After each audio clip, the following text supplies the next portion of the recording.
When men are not forced to fight out of necessity, they fight out of ambition. You've been told that power is something you take from the world, that you'll find it in a promotion, in the approval of others, or in that corner office. That's the lie that keeps you weak. It's the leash the world puts around your neck. The truth, the most absolute power isn't seized. It's forged. It isn't external. It's internal. This is the journey to building an inner throne so absolute, the external world has no choice but to bend. And it begins with the one truth most men are terrified to accept.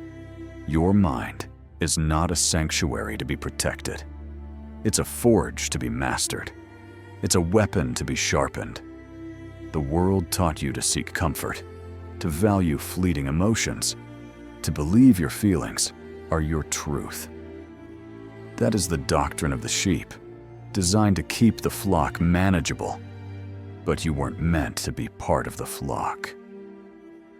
Today, we cast aside these comforting lies. We walk the path of the lion and the fox, a path defined not by what feels good, but by what is effective. We will explore the forgotten philosophy that reveals true power isn't taken, but built, not in the world of men, but in the kingdom of your mind. This is the foundation of your inner throne, a seat of power so unshakable that fortune, circumstance, and the will of other men will break against it like waves against a cliff. We won't speak of hollow affirmations or gentle self-care. This is a path of ruthless self-assessment, of brutal internal honesty, and of forging a will of iron from the fires of discipline. This is the Machiavellian path, a journey into the heart of control itself. Here are the 7 forbidden truths that will form the very foundation of your inner throne. The first truth: your emotions are liabilities, not guides. The modern world sold you a dangerous bill of goods. It told you to trust your feelings, to follow your heart, to treat your emotional state as a compass pointing toward truth. This is maybe the single most effective piece of propaganda ever devised to keep men weak, reacting instead of acting, swayed by every passing wind of passion, anxiety, or desire. A man who is a slave to his emotions can be controlled by anyone or anything that can manipulate those emotions. A single insult can shatter his focus. A single compliment can make him a pawn. A moment of fear can make him abandon a winning strategy. His inner world is a chaotic storm, and he is just a rudderless ship tossed on its waves. The Machiavellian prince, the true sovereign, understands a colder, more potent truth. Emotions are data, not directives. They're signals from your primal self, useful for understanding the landscape, but they are never, ever to be given command. A ruler who makes decisions out of anger, fear, or even love is a ruler who has already given up his throne to those very forces. Think of your mind as a kingdom, and you are its king.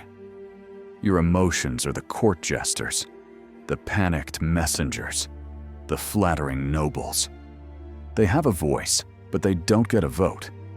You, the king, listen to their reports with a detached, cold assessment. You observe the fear, acknowledge the anger, note the desire, and then you, the sovereign intellect, make the strategic decision based not on the noise of the court, but on the map of the world. This is the principle of emotional detachment. It's not about becoming a heartless machine. Even Machiavelli recognized that a ruler must often appear compassionate, faithful, and humane. The psychological application is profound. You develop high levels of cognitive empathy, the ability to understand another's mental and emotional state, without sharing in their emotional turmoil. This is the difference between a doctor who panics with his patient and one who calmly assesses the wound to save a life. One is uselessly compassionate, the other is effectively powerful. To forge this part of your inner throne, you have to practice a form of internal warfare. When you feel a surge of anger, don't act. Interrogate it. What's the root of this anger? Is it a real threat to your goals, or just a slight to your ego? The ego is the traitor in your court, always whispering for you to react emotionally and abandon the plan. Starve it of its power. Let the anger pass through you, observing it like a storm from behind a fortified wall. When you feel fear, don't retreat. Analyze it. What is the exact nature of the threat? What is the probability of it happening? What are the strategic costs of retreat versus the calculated risks of advancing? Machiavelli himself noted that all courses of action are risky, and that prudence lies not in avoiding danger, but in calculating the risk and acting decisively. The man who lets fear command him suffers his whole life. The man who commands his fear acts with bold strength. This is a daily, hourly practice. It's the conscious act of placing your rational, strategic mind as the gatekeeper between your emotions and your actions. Every time you choose a deliberate response over a knee-jerk reaction, you're laying another stone in the foundation of your inner throne. You're teaching your very nervous system that it doesn't rule you. You're turning your emotions from liabilities that others can exploit into intelligence assets that only you can use. The man who masters this is untouchable. His enemies find no buttons to push, no levers to pull. He moves through the world with a calm, terrifying clarity.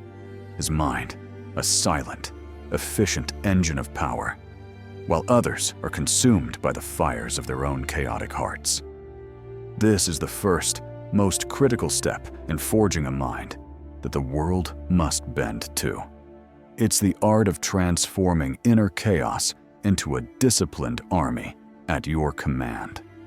The second truth: the world doesn't reward the good man. It rewards the effective man.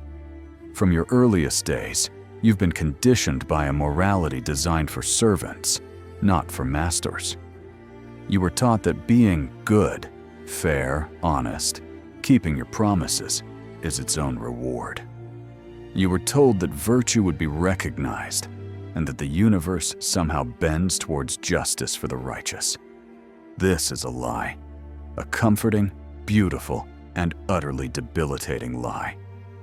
The world is not a morality play. It's an arena. And in the arena, there's no prize for good intentions. There's no trophy for playing fair. There is only the reality of victory and defeat. As Machiavelli bluntly stated, a man who tries to be good all the time is bound to come to ruin among the great number who are not good. This is the Machiavellian truth that terrifies most men, because it dismantles their entire worldview.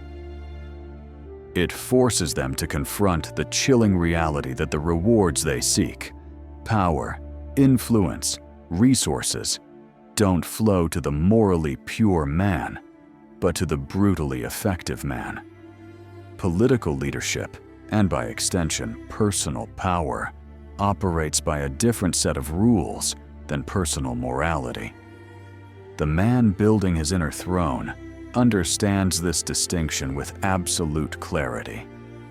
He recognizes that what society labels virtue is often a set of rules designed to make people predictable and controllable.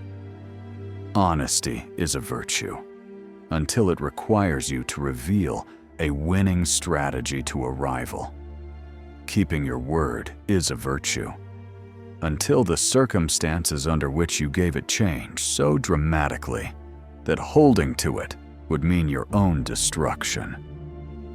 This isn't a license for wanton cruelty or chaotic evil. That's the path of the fool. The brutish thug who mistakes destruction for power.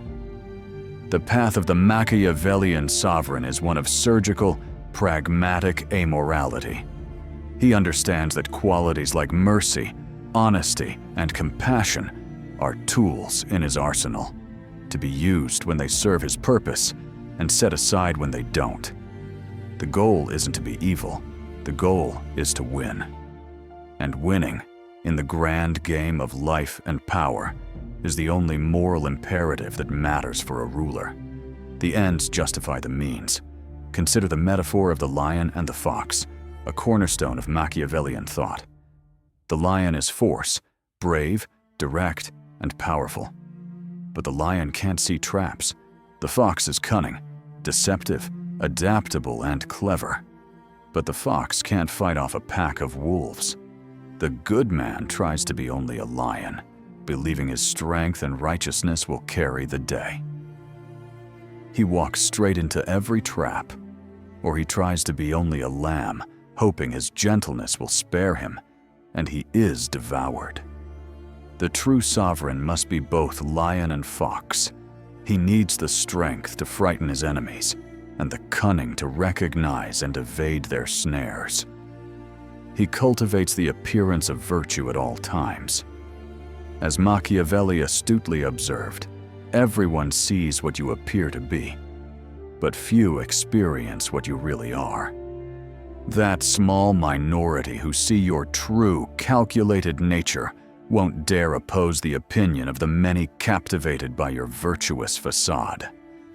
This is the masterstroke of psychological power, to appear wholly compassionate, loyal, and principled, while reserving the right to act with ruthless pragmatism when necessity demands it.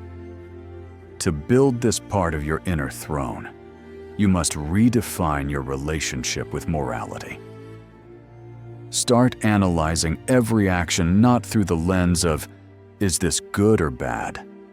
But is this effective or ineffective? Does this move me closer to my objective or further away? You must become a student of human nature, which Machiavelli believed to be fundamentally ungrateful, fickle, deceitful, cowardly, and avaricious.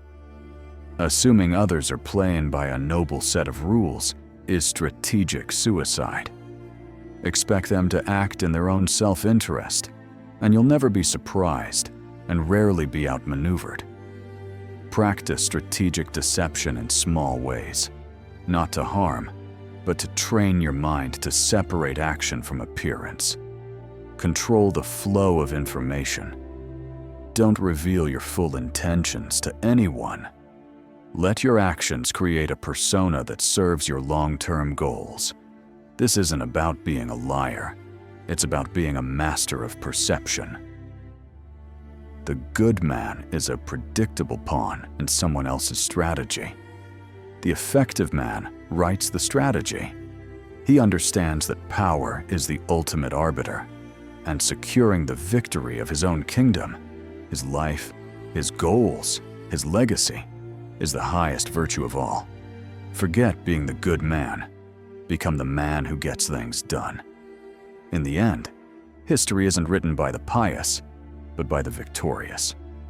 The third truth, fortress of solitude. Your strength is forged in isolation, not in the crowd. Society teaches you to be a social creature. It tells you your value is determined by your network, your popularity, your ability to be liked. You're encouraged to join the tribe, to find belonging in the crowd. The crowd offers warmth, a sense of safety, and the intoxicating illusion of shared strength.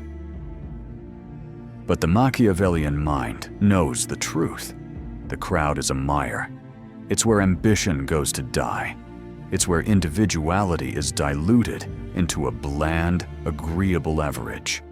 The warmth of the crowd is the warmth of the herd, huddling for comfort, oblivious to the shepherd who guides them or the wolf who watches from the shadows. True power, the kind that shapes worlds, is never found in the center of the crowd. It is forged in the cold, stark, and silent furnace of isolation. Think of the great figures of history. The strategist doesn't draw his battle plans in the noisy mess hall. He withdraws to his tent, alone with his maps. The prophet doesn't receive his vision in the bustling marketplace. He ventures into the desert. The king doesn't forge his will by committee. He communes with himself in the solitude of his throne room. Isolation is not loneliness. Loneliness is the pain of being alone. Isolation is the power of being alone. It is a deliberate, strategic withdrawal from the noise of the world to cultivate the one thing that gives you an absolute advantage, a mind that is entirely your own. When you're constantly surrounded by others, you're constantly being influenced. Your thoughts aren't your own. They're echoes of recent conversations. Your desires aren't your own. They're reflections of what society tells you to want. Your beliefs aren't your own. They are the adopted dogmas of your tribe. You become a collection of external inputs, a vessel for the opinions of others. The man who dares to isolate himself cuts these puppet strings. In solitude, he's forced to confront the unvarnished truth of who he is. The illusions, the self-deceptions, the comforting lies, they all crumble when there's no one else around to validate them. He must face his weaknesses without the distraction of blaming others. He must define his goals without the pollution of external expectations. It is in this crucible of self-confrontation that a weak man breaks, but a future king is tempered. Machiavelli would understand this in terms of dependency. A prince who relies on mercenaries or allies isn't a true ruler, because his power depends on the will of others. The only reliable fortress is one you build yourself. The psychological parallel is undeniable. The man who relies on the crowd's approval for his self-worth has built his fortress on sand. He's utterly dependent on forces outside his control. The man who builds his inner throne in isolation becomes his own source of validation. His self-worth isn't a currency given to him by others. It's a treasure he has mined from the bedrock of his own character. This makes him terrifyingly independent. He can walk away from a deal, a relationship, or a social circle that no longer serves him, and he loses nothing, because his core identity remains intact. He doesn't need your approval. He doesn't fear your rejection. This detachment gives him immense power in every aspect of life. Start to weaponize isolation. Schedule time for deliberate solitude. This isn't downtime to passively consume entertainment. This is active, purposeful withdrawal. Use this time to think, to plan, to strategize. Disconnect from the digital hive mind. Let the noise of the world fade and listen to the signal of your own thoughts. During this time, conduct ruthless self-assessments. Where are you weak? Where have you been compromising? What excuses have you been making? Be brutally honest. No one is watching. In isolation, you can be the one person who tells you the absolute truth.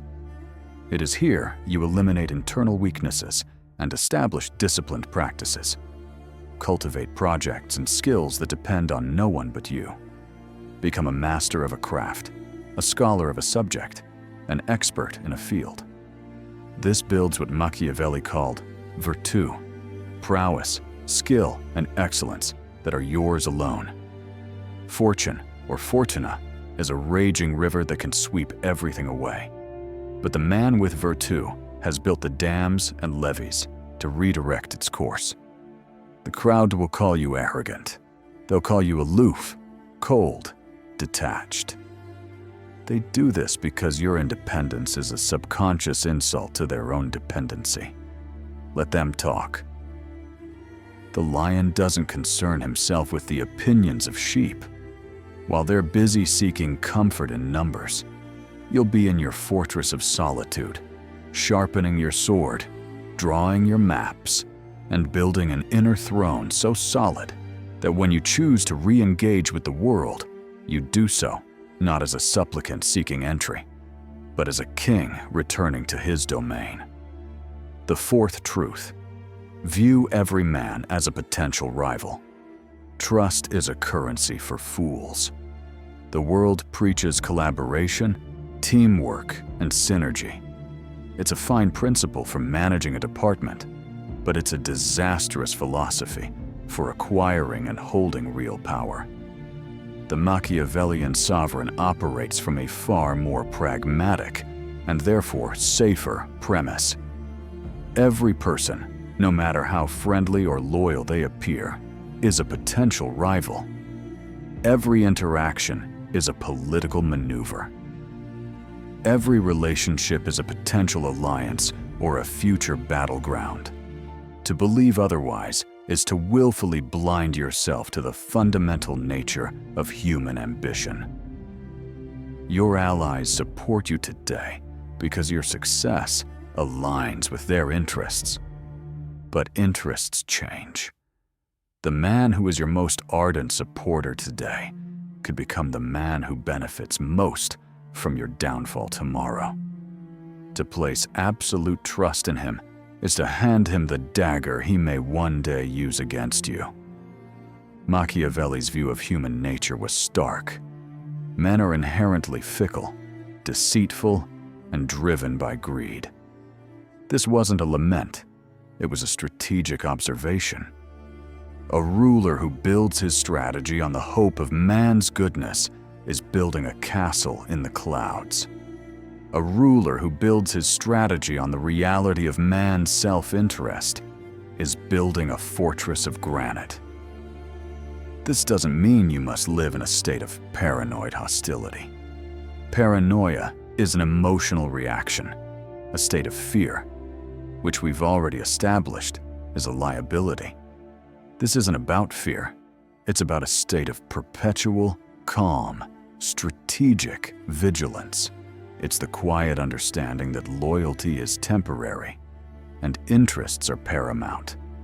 The true sovereign never reveals his whole hand to anyone. He understands that information is power, and giving someone your complete trust is like giving them your entire arsenal. He delegates tasks, not power. He forms alliances, not sentimental friendships. These alliances are transactional, based on a clear-eyed assessment of mutual benefit. The moment the transaction is no longer favorable, the alliance is up for re-evaluation. As Machiavelli noted, a prince never lacks legitimate reasons to break his promise. Think like a master strategist. Your friend today may be allied with your enemy tomorrow. Therefore, you are careful what you say. You are measured in your commitments. You praise publicly, but assess privately. You cultivate a network of sources and listen to the whispers in the court. The first way to estimate a ruler's intelligence is to look at the men he has around him. This means you choose your circle with extreme prejudice, not based on who you like, but on who is competent, useful, and whose self-interest is clearly tied to your own. But even then, you watch them. To implement this truth, you must become an astute judge of human character and motivation. For every person in your life, ask yourself the cold questions. What does this person want? What are their ambitions? How do my goals serve their interests? And most importantly, under what circumstances would their interests diverge from mine? This cynical calculus is your greatest protection. It allows you to anticipate betrayal, not with shock and emotional pain, but with a quiet nod of recognition. Of course, you'll think, the conditions changed, and they acted accordingly. This emotional detachment allows you to cut ties cleanly when necessary, and to maintain alliances without a naive sense of security. You must also master the art of appearing to trust. The appearance of openness and camaraderie is a powerful tool. You must seem loyal. It draws people in and encourages them to lower their own guard. This is the cunning of the fox. While you're projecting warmth and brotherhood, your mind is a cold ledger, calculating risks and benefits. It is the dual nature of the ruler, the public face of the benevolent leader, and the private mind of the ruthless strategist. Stop seeking trustworthy people in the absolute sense. Instead, seek predictable people. Seek people whose self-interest you can clearly understand and leverage. Build your relationships on the unshakable foundation of mutual benefit, and always be prepared for the day that foundation shifts. The man who entrusts his fate to the loyalty of others is a beggar king, hoping for charity. The man who entrusts his fate only to his own vigilance and strategic planning is a true sovereign. Trust is a luxury he can't afford. Prudence is a necessity he can never neglect. The fifth truth: the map is not the territory. Disdain abstract ideals and master the concrete reality. Our world is drowning in ideals. Philosophers, gurus, and intellectuals will sell you beautiful maps of how the world should be. They speak of justice, equality, and fairness. Men spend their lives studying these maps, debating their finer points, and believing that by understanding the map, they understand the world. This is a fatal intellectual error. The Machiavellian mind knows a fundamental truth. The map is not the territory. The ideal is not the real. And the man who navigates the world using a map of ideals will crash upon the rocks of reality every single time. Machiavelli's entire philosophy was a radical break from the idealists who came before him. Where others built utopias in thought, Machiavelli fixed his gaze exclusively on the effectual truth of things, the world as it is, not as it ought to be. This is the mindset of the ultimate pragmatist. He's not concerned with what is morally right in the abstract, but with what is effective in the concrete. The man who clings to ideals is perpetually disappointed and weak. He expects people to be rational, so he's baffled by their emotional outbursts. He expects the system to be fair, so he's enraged by its corruption. He expects hard work to be rewarded on merit, so he's bewildered when a more politically savvy, less competent rival gets promoted. He is a man constantly at war with reality, and reality always wins. The sovereign who builds his inner throne does the opposite. He discards the maps of idealism and becomes a master explorer of the territory itself. He studies not theories, but events, not abstract principles, but human actions. He understands that social dynamics are not governed by written laws or moral codes, but by the unwritten laws of power, fear, and self-interest. To adopt this mindset is a profound liberation. You're no longer burdened by how things should be. You are free to see things as they are, and therefore, to act upon them effectively. You see that people aren't rational actors, but complex bundles of ego, fear, and desire, and you learn to navigate them accordingly. You see that systems aren't impartial arbiters of justice, but arenas of competing interests, and you learn to play the game. Machiavelli's method was to draw lessons from history and direct observation. This is the model for your own development. Stop reading books that tell you how the world ought to work and start studying the biographies of great and terrible men. Study the history of wars, corporate takeovers, and political campaigns. Deconstruct them. What was the real move behind the public statement? What was the hidden leverage? Who benefited? This approach requires what's known as cognitive empathy, the ability to see the world from another's perspective without emotional entanglement. You must learn to think like your rival, to see his interests, his fears, his ambitions. You must learn to think like the masses, to understand their sentiment, their anxieties, their herd mentality.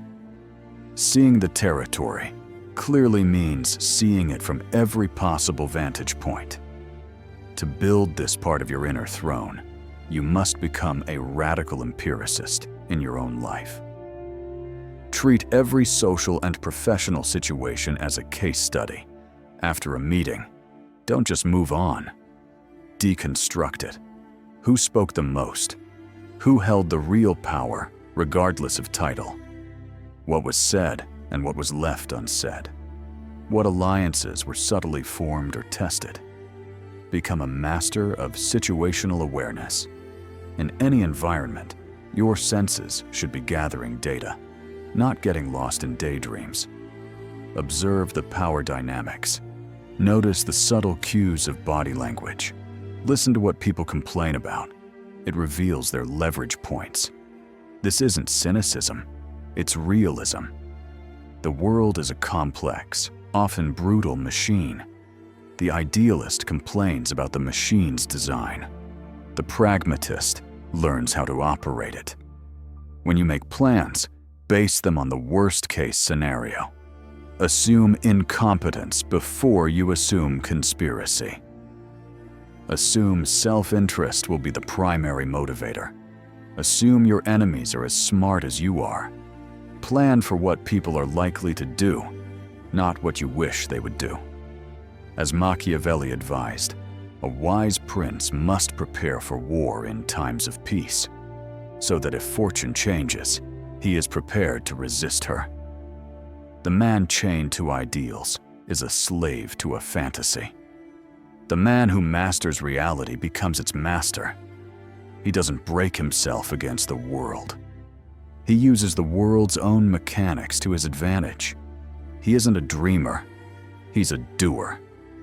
He has thrown away the beautiful, useless maps and has learned to read the terrain with his own two eyes. And in a world of men lost in fantasy, the man who sees reality clearly is king. The sixth truth, the economy of violence: use cruelty, swiftly and decisively, or not at all. This is maybe the most misunderstood part of the Machiavellian path, yet it's essential for building an unshakable inner throne. The word cruelty conjures images of brutish, senseless violence. But in the language of power, cruelty is a surgical tool, not a blunt instrument. Its misuse is the mark of an amateur, a tyrant who inspires hatred and ensures his own downfall. The world tells you that kindness, mercy, and forgiveness lead to respect. In a stable, high-trust environment, they can. But in the volatile arena of power, where you're dealing with rivals and navigating threats, misplaced mercy isn't a virtue, it's a fatal weakness. It signals to your enemies that you lack the resolve to do what's necessary. Machiavelli's famous dilemma, is it better to be feared than loved, is answered with cold, pragmatic logic. It's best to be both, but since that's rare, it is far safer to be feared than loved. Love is held by a chain of obligation, which, since men are wretched creatures, is broken whenever their self-interest is at stake. But fear is held by a dread of punishment that never fails. However, and this is the critical distinction that separates the master from the bungler, Machiavelli immediately warns that a prince must avoid being hated.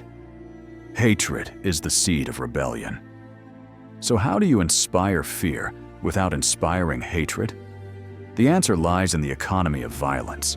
Cruelty, whether physical, professional, or social, must be used decisively, swiftly, and for a clear, strategic purpose. It must be seen not as an act of passion, but as a necessary, regrettable act of statecraft. Consider two types of cruelty. The first is well used. These are cruelties done at a stroke out of the necessity to secure oneself and then are not persisted in. These are the swift, sharp, surgical strikes. Firing a problematic employee decisively, cutting off a toxic associate without a long, drawn-out conflict. These actions are painful in the moment, but because they're over quickly, they are often respected in hindsight as necessary. They restore order. They cauterize a wound. They demonstrate resolve. The second type is ill-used. These are cruelties that grow with time rather than diminishing.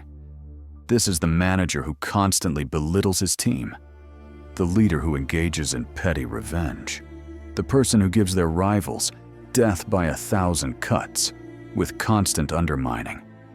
This serves no strategic purpose. It stems from ego and insecurity. It doesn't neutralize a threat. It creates a festering resentment. It doesn't inspire fear. It cultivates a deep, burning hatred. This is the path of the fool. The sovereign who has built his inner throne understands this economy perfectly. He doesn't enjoy conflict. He views using cruelty as a failure of a previous strategy, but a necessary tool of last resort. And when he must use it, he does so with the cold, impersonal precision of a surgeon.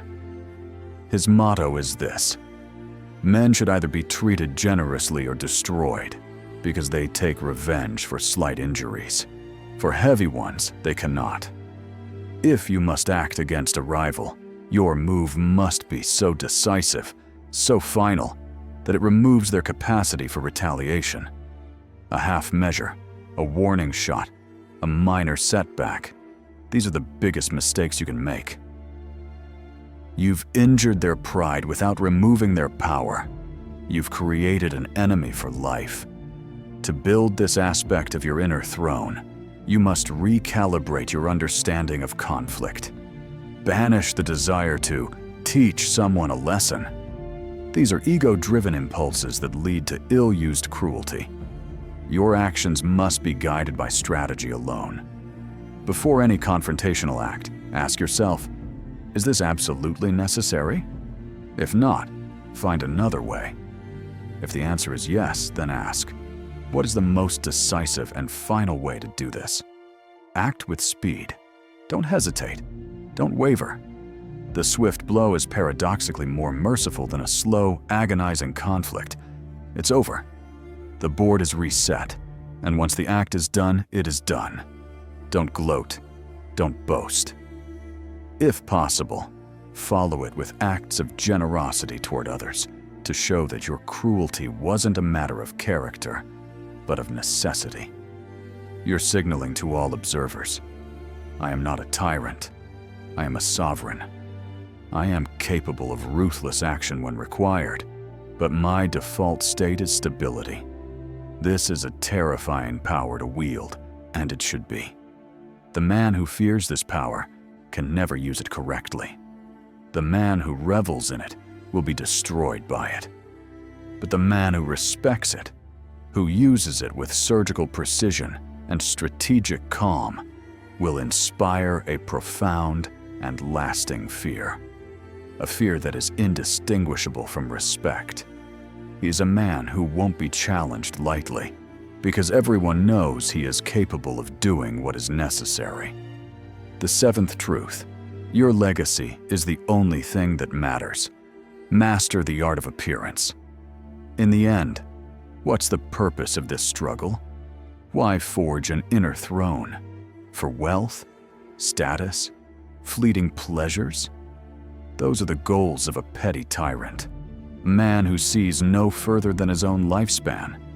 The true sovereign, the Machiavellian prince of his own life, is playing a much longer game. He's concerned with the only thing that truly survives a man: his legacy, his reputation, the story told about him after he's gone. This brings us to the final and perhaps most sophisticated truth. Reality is fleeting, but appearance is eternal. What you do in your life matters, but what you're perceived to have done matters more, because that perception becomes history. Machiavelli stated it with chilling clarity. Everyone sees what you appear to be. Few experience what you really are. And, he continues, those few won't dare to oppose the opinion of the many. In the context of your inner kingdom, this means your public image, your reputation, is your ultimate shield and most powerful weapon. The meticulous cultivation of this appearance isn't vanity, it's the highest form of statecraft. Many men of action disdain this. They believe their deeds should speak for themselves. I am what I am, they say. I don't care what people think. This is the naive pride of a man who doesn't understand power. A great enterprise can be ruined by a poor reputation. A mediocre man can achieve immortality through a carefully crafted image. The sovereign who has built his inner throne understands he's both the actor and the director of his own play. His actions are the substance, but his mastery of appearance is the lighting, the staging, and the script that tells the audience what to feel. He must, above all, appear to possess the 5 great virtues: to be merciful, faithful, humane, upright, and most importantly, deeply principled. Machiavelli stresses that nothing is more necessary than to appear to have this last quality. You can't always be these things. As we've discussed, a ruler who is always good will be destroyed. But you must always, always appear to be. This isn't simple hypocrisy. It's a profound understanding of human psychology. The masses don't judge by what they can touch, but by what they can see. They need to believe in the fundamental goodness of their leader to grant him legitimacy. Your appearance of virtue gives your harshest actions the cover of righteous necessity. When a man known for his apparent piety commits a ruthless act, the public is more likely to believe he did it for the greater good, not for personal gain. Your legacy, therefore, isn't the sum of your secret actions, but the sum of your public narrative. You must be the author of that narrative. To forge this final part of your inner throne, think of your life as a story being written in real time. Every public action, every social media post, every word you speak in a meeting is another sentence in that story. Is it consistent with the character you want to project? Conduct an audit of your public persona. What do people think of you? What's your reputation? Does it serve your long-term ambitions? If not, you must deliberately work to change it. This is done through great enterprises and giving rare examples of himself. Associate your name with bold, successful projects. Be seen to act with ambition, not sloth. Master the art of symbolism. A calculated act of public generosity can outweigh a dozen acts of private ruthlessness. A single, well-timed speech on principles can define your character in the public mind for years. Control the narrative around your failures. Never appear to have simply been defeated. Reframe it. It was a strategic retreat, a calculated sacrifice. You were betrayed. You were ahead of your time. The narrative must always serve the image of you as a formidable, intelligent actor, even in defeat. A victory can erase any past missteps. Finally, understand, this is a game you play until the very end. Your legacy isn't secure until your last breath. Therefore, you are never off duty. You are always the prince. You are always aware of how you appear. This isn't exhausting. It's the ultimate expression of control. It's the discipline of a master who has so completely integrated his inner sovereign with his outer persona that they have become one. The world will remember the story you give them. Will it be a story of a good but ineffective man, forgotten by time? Or will it be the story of a powerful, effective, and esteemed sovereign, a man who shaped his world, whose legend inspires both fear and admiration for generations to come? The choice is yours. The tools are in your hands. The inner throne is waiting to be built. You've been given the forbidden schematics, the truths that society hides from you, because a world of true sovereigns can't be easily controlled. These aren't easy principles. They demand a departure from everything you've been taught. It is a path that requires discipline, ruthless self-honesty, and a will of iron. Many who hear these words will retreat to the comfort of their old illusions. They'll call this philosophy cold, cynical, and dark. They are the sheep, bleeding at the sight of the wolf. But for the few who feel a resonance, a stirring of recognition in the core of their being, for you, the journey has just begun. This is not a set of tips and tricks. This is a fundamental rewiring of your mind. It is the long, arduous, but ultimately glorious work of forging an inner throne. The rebirth is complete, but the evolution never ends. This is not a destination. It is a perpetual process of sharpening your mind, hardening your will, and mastering the intricate dance of power. If you are ready to abandon the comfortable lies of the herd, if you are prepared to walk the path of the sovereign and build your own kingdom from the foundation of your mind, then your journey with us continues. Subscribe and join the few who dare to claim their throne. The evolution never ends.